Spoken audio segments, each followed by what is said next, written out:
Thank you for listening to the Crappie Blog Crappie Cast. Today's guest is Jack Wells of B&M Poles. Jack, thanks for coming on the show. Hey, proud to be here. Thank you for inviting me. If you would kind of introduce yourself, tell the folks a little bit about what you do. Well, again, my name is Jack Wells, and I'm with B&M Pole Company. What I do there, I do anything from load trucks to order inventory to customer sales calls to emptying the trash cans. Sometimes you sweep the floor. Whatever it takes. So.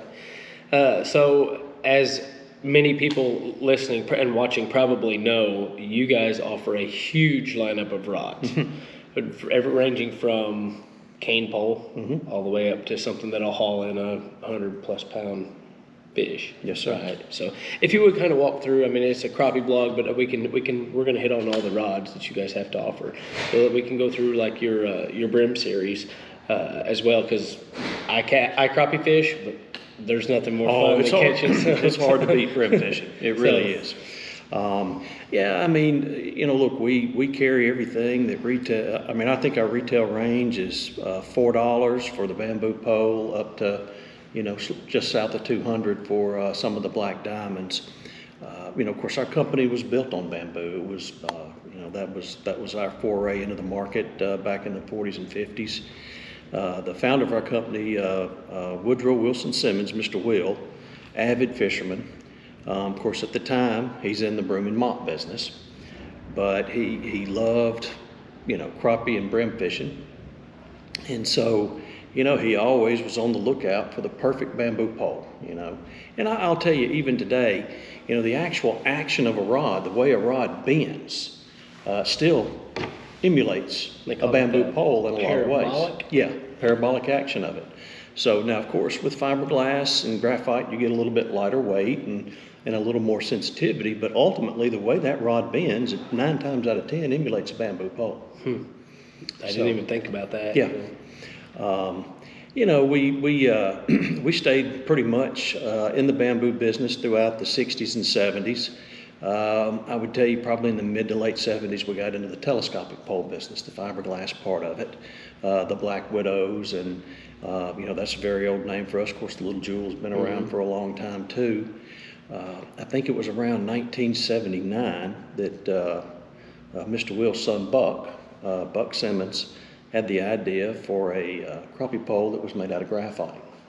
His thinking on it was, lighter, more sensitive, that sort of thing. And at the time, we went to our rep agency, our sales agency, and said, look, we're about to bring this item out. Well, the initial reaction was, no way a crappie fisherman is going to pay $35. Right. For a graphite crappie rod. Well, that's the Buck's Graphite Jig Pole series, which is our flagship still today.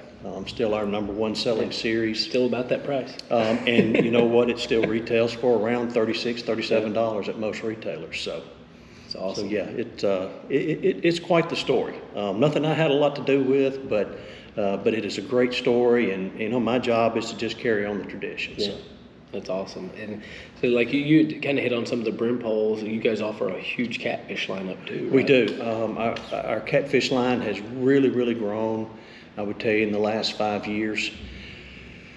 And in that series, we offer anything from a lighter pole that you can use at Papaw's Pond to a rod that you can go out on the Mississippi River in the current and catch 100-pound catfish. Wow. So it has been a good ride on the catfish side for sure. And the catfish rods that I've seen, you offer like the same series of rod, but in different models, I guess, if you will. Yeah, right? we'll have different links within a series, and of course, a lot of your professional catfishermen are in the casting side of things rather than the spinning side of things.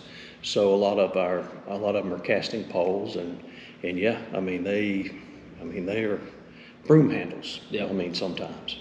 Yeah. And now we can get into the meat and taters of it, the crappie rods. Yes, sir.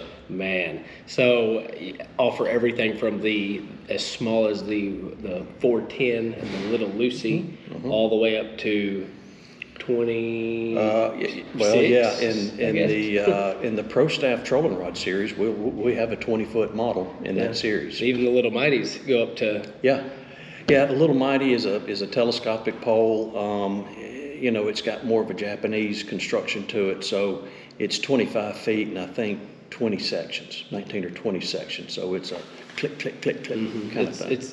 It's some work, but they're fun catching fish on. And they are, and we sell a ton of those in Hawaii. Initially that was the market that we brought the Little Mighty out, to participate in. And of course, about that time live scope comes along and people are trying to get further and further away from the boat. So, we sell a lot of them for live scope fishing too. So we have a new series of telescopic rod, a graphite telescopic rod coming out called the Ambush, that was designed by Ronnie Capps and Steve Coleman, that we feel is really going to change the game for a lot of folks. I got to use it out here the other day, and it's just in a comparison to weight and the way that it slides. To me, it had slid in and out so much smoother because it was carbon or graphite or whatever. Yeah, there's a couple things there. One, it's got fewer sections, despite having the longer length. The other part of that is, if you look at each section, the exterior of each section, there's a texture to it. Mm-hmm. And what that does is when you're scoping it back down to land the fish or to get ready to net a fish, that water can fall in between that texture. With the smoother surfaces on a lot of these telescopic poles, the water will cause it to stick. Mm-hmm. But this texture just lets it kind of run down, and so it makes it much easier. I know Steve Coleman, one of his things with the Little Mighty was you had to keep it really cleaned off or he said it would sometimes stick. It would. And he said with this new rod, he said there's none of that. None of it. And a neat little thing about the tip of that rod, of course, it's got the Japanese tenkara tip on it. And look, it is an excellent tip, for any kind of fishing. But what you'll get a lot of times is the line will wrap around, the tenkara knot. But the ambush pole, it's actually on a little cam, so that thing will spin and it will prevent that looping over and keep it from rolling sort of over. Thing. So I thought it's a really small thing, but it is a huge time saver. And the thing that I will see with being in poles is there's so much small detail that, like, as an angler, as the everyday angler, you don't realize, that's kind of a cool feature, or you may not even notice it about that specific rod, but it's designed specifically that way for a reason. You know, everything from the handle length to the reel seat length to the whatever eyes you guys are using in whatever specific rod. How many broken down by how many eyes are on that rod. You betcha. There's so much that goes into it that when the everyday guy or the weekend fisherman picks up a rod, they're like, yeah, I like the way that feels, but don't really realize how much goes into. Man, I like the way that feels. Look, we take a look at everything from the action. Obviously the handle and those types of things, but the guides are very important. They've got to be durable for a lot of these new techniques. It started out with trolling. Those guides had to be more durable, so we went from a ceramic insert to a stainless. And of course we're kind of seeing that on the live scope side too. But look, we look at everything down to and including the hook keeper, to make sure that it's positioned correctly. You can always put them on the bottom, but, in a lot of cases, it's a lot easier for the fishermen to have it on the side. So we try our best to pay attention to detail. Of course, one advantage that we have is our pro staff. When you've got, the best crappie fishermen and cat fishermen in the United States, helping you, design a pole or to talk about poles, that's a resource that, you can't put a price on that. Yeah. Well, when you have somebody that uses it, you take a guide to make a living. Right. When their livelihood and the food that their kids eat depend on them catching fish and their clients catching fish. For them to say, yeah, this is what I use. That's huge. You bet. Guide, durability is certainly something that the guides will help us with too. Yeah. Because again, they're using these poles every day or 300 days a year. A lot of times their clients are new to fishing, And so they don't, necessarily have the experience on the handling and that sort of thing of them. So if you want to test the durability of your product, you give it to a guy for a few months and you'll find out quick. Oh yeah, real quick how durable it is or not. For sure. So you kind of hit on the Black Diamond series rods. Those are offered in 16 foot. 16 and 18 on the Black Diamonds, yes. And what came about hey, let's come up with an 18 or a 16 foot rod specifically for live scoping? Like, well, I mean, it really for the same reason that rods have continually gotten longer here, since around 2020 when live scope kind of came, to the forefront of things. Look, I think we've learned a lot about how crappie react. I think they spook easier than maybe we thought they did in the past, and you can see that on the graph. But the big thing, I think, and I'm not a scientist and I can't back this up, but I believe the more that live scope increases in prevalence, I think the fish are feeling it a little bit. I do, and so I think that's why you're starting to see them. Of course, it started out, everybody needs an 11. Well, everybody needs a 13. And then everybody needed a 16, and now everybody needs they just keep getting longer. And, my thought on it is I think that at least on some lakes, I believe that the fish are feeling it a little bit. How long are you willing to go? Well, you get to a certain point where, the longer the pole, and if you're fishing shallow, that's a tough land, right? Because a lot of times you've got to strip out a little bit of line so that you can pull that thing for you or towards you. But I don't know.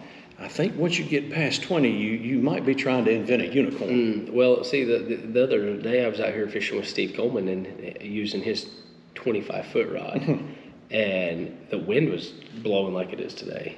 And he's like, oh, right there. And so I hold it out, and about that time that wind picked up and blew it. And I said, I can't. He said, hold it on him. I said, I can't hold it on him. The wind's blowing a 25-foot rod, a sail out of my hand. And look, that goes back to even when trolling became prevalent. You could be trolling out in the wind, and you'd see a lot of times the wind just pick your poles up. So yeah, pick them up or move the tips everywhere. So I don't know where the end is as far as increased lengths, but I can tell you that. There will come a time you get to a certain length where if you want something past that, it's a unicorn. It really is. To have the durability and the sensitivity. Of course, everything we do is designed around sensitivity. Right. And you guys have a great casting lineup for crappie too. For the guys that we've hit on the single pole live scoping rods. Let's get into the casting rods. I mean, you guys have a great lineup of casting rods that I use several of them. Well, thank you. And they are so sensitive, and that's one of the things. Like, I feel like B&M is known for two things: the durability and the sensitivity. And when you put both of those things together, like to me, it's a rarity to have both of them in one. You either have a durable rod or you have a sensitive rod. Rarely do you get both, and it seems like I don't know that I've held a rod yet that you guys make that hasn't been durable. I was talking to a guy down on the dock earlier that is here for this demo days. And he's like, I had him hold the TCB, and he's like, man, he goes, that is so light. He goes, how many of these do you break? I said, I'll be honest with you. I said, I've been using that rod for about 3 years now, maybe. And I said, I've broke one tip. I said, and it was my own fault. I said, I'd stepped on the very tip section, right at the eye. I said, I stepped on it, and I thought, it'll be all right. The worst lie you could ever tell yourself. It'll be all right. I said, in the very next cast, I said, I set the hook like I'm bass fishing. I said, I'm trying to rip their lips off. I said, and I set the hook, and when I do it, snap, and it snapped about that much off of it. I said, and it was my fault. I said, now, I'm not saying that, it wasn't going to, but I know I stepped on it, and I know that that's what caused that to happen. Yeah, I mean, a lot of times there is concealed, damage to a pole, whether it's, you stepped on it partially with your foot, or, whether you're riding down the road and it's just, bumping against something, well, it's going to create a dent. And keep in mind, these poles are graphite. It's the same thing that you make a pencil lead out of, right? So, after a while, if that thing gets dented, it's eventually going to cave. One thing I would say there, I can't get into too many details, but our graphite is a little different. We've for the past 35, 40 years, Our graphite is just a little bit different. Yeah. And we think that little bit of difference is the reason why you can get the durability and sensitivity at the same time. Well, they sure are, and that's one of the things that, you know, when I have people out in my boat with me that may be out fishing for the first time, or they may be a seasoned fisherman, and they're like, I always hand them the rod. Use that, Yeah. you know. But so the TCB lineup, you've got for casting the main rods. I mean, you've got so many cast rods that people could cast with.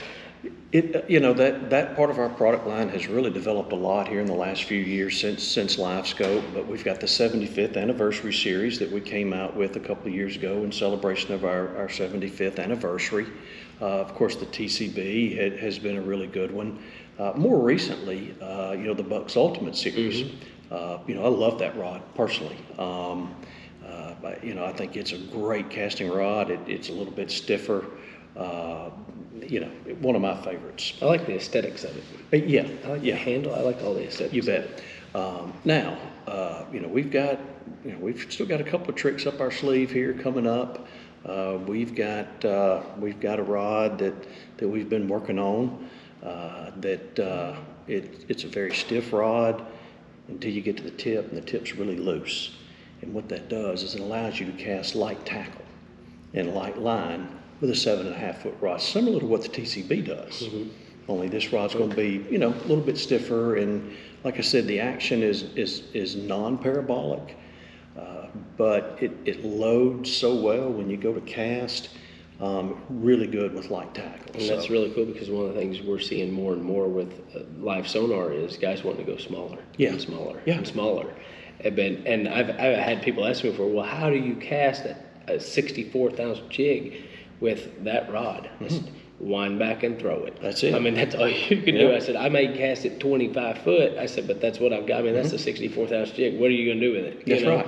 So I said, but that's what you can do. But things like the baits are getting smaller and smaller, it seems like, for live sonar fishing anyway. And that 75th rod's a great rod. And I got a buddy who bass fishes. He smallmouth fishes, and he uses that rod. Well, you know, in that area, in the bass fishing, you know, we have a lot of folks using our Sam Super Salt series. You know, we have a regular action, and we have a little bit lighter action, and we see a lot of folks 7.5 foot one piece, and we see a lot of folks moving to that for some of their bass fishing techniques, which makes us very happy. Yeah, that's really cool. And there's guys that use new rods for walleye fishing, fishing. Sauger, I mean, there's so many different things. And that's one of the things that I like about B&M is there's a rod for every technique and for every fisherman. And it's not a one size fits all. I mean, you're not going to go out and grab an 18-foot rod and do everything you need to do. That's right. You know, I mean, look, you can't. I mean, you know, a lot of companies will market a ball cap as a one size fits all, but it doesn't fit all. Right. And so, you know, for us, you know, it's about adaptability. We want to adapt to the new techniques. We want to adapt to the fisherman's habits. And we want a product that they feel comfortable with every time they get in the boat with it or from the bank with it, that is going to perform for them and help them catch more crappie. I mean, at the end of the day, we just want to help people catch more fish. It's that simple. Yeah. And one of the cool things too that you don't see a lot of companies offer is a kid's selection of rods. Correct, yeah. And I know my little girl, every time we go, she's like, I want my little Lucy. I want my little Lucy. You know, and you can tell your daughter that particular pole is named after my daughter. Yeah, right. Yeah. So you know, so my daughter loves that rod too. You know, more recently, we've partnered with an organization called Fish Kid at Heart. And we've got two combos there, both spinning combos. One is a small species combo, and the other one's a medium species. The small is a 5.5 foot, medium's a 6 foot. The small has a 500 size reel on it, whereas the medium has a 1,000 size reel on it. But I mean, these poles are great. Retail on them's around $39.99. But the beauty of it is, I mean, you know, it's a 4 ball bearing reel. Yeah. And you know, one thing we've learned is that, you know, the reel quality has a lot to do with how well you cast. How well you cast has a lot to do with the experience positive or negative you have when fishing. And you know what? I mean, that's, that's kind of what we look for. Right. We have a lot of new fishermen that have come into the market in the last 4 or 5 years, especially since COVID. And, look, the way you retain those new fishermen is to make them successful. Mm-hmm. I mean, that's what's going to keep them coming back. So, that's our goal, is to put a tool in the hand of someone that'll help them have a more positive experience, which usually means catch more fish. Mm-hmm. Yeah, and that's one of the things that I like so much too, is there's so much tips and tricks too that go along with. That's correct. And that's, it kind of goes back to what we were talking about with the pro staff of, hey, we catch fish. Here's the fish we've caught today, but here's how we did it. That's right. And that's one of the cool things that goes back to pro staff helping your company out and really showcasing not only your product, but how your product helped them and how your product can help this person. Look, we could do an entire different podcast on my thoughts about our pro staff and our ambassadors and our guides that are out there. I mean, these are just tremendous men and women who are on the water every day. They have vast amounts of experience. There's just, it is a resource that I don't think we'll ever get to the bottom of. At least I hope we don't, because there's just so much knowledge out there. And, that's, like I said, that we could spend an entire podcast talking about our staff. Absolutely. Awesome. Jack, I appreciate you coming on today. Thank you for having me. Check out B&M Poles right here and all the products they have to offer. Jack, thank you so much. Thank you, Matt. Appreciate you.